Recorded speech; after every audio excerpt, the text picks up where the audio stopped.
आता पाहूया दिवसभरातील महत्त्वाच्या राजकीय टॉप 9. सरकारना जुन्या पेन्शन योजनेचं वचन देतो. शिर्डीतील कार्यक्रमात उद्धव ठाकरेंचं आश्वासन. गेलेली सत्ता परत खेचून आणणार ठाकरेंचा निर्धार.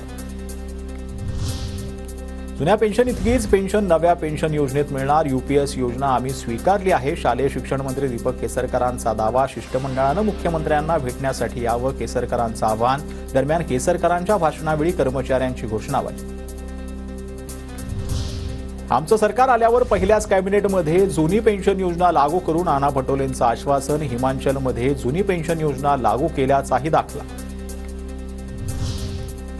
मोदी येणार म्हणून नशीब. सरन्यायाधीशांनी गणपतीला पुढची तारीख दिली नाही. ठाकरेंचा मोदींचं सरन्यायाधीशांना खोचक टोला. लाडकी बहीण योजना आणली पण लाडका भाऊ कोणाला म्हणायचं हेच बहिणींना समजत नाहीये. आता सगळे बोलतात मीच तुझा भाऊ. योजनेच्या श्रेयवादावरून उद्धव ठाकरेंचा महायुतीवर निशाण.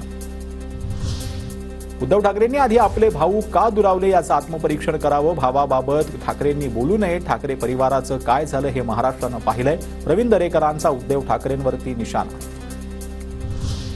आपल्या मनातील मुख्यमंत्री मंचावर बसलाय. लवकरच आपलं सरकार येणार. ठाकरेंच्या मुख्यमंत्रीपदाच्या चेहऱ्याबाबत संजय राऊतांसह सुभाष देसाईंकडून पुनरुच्चार.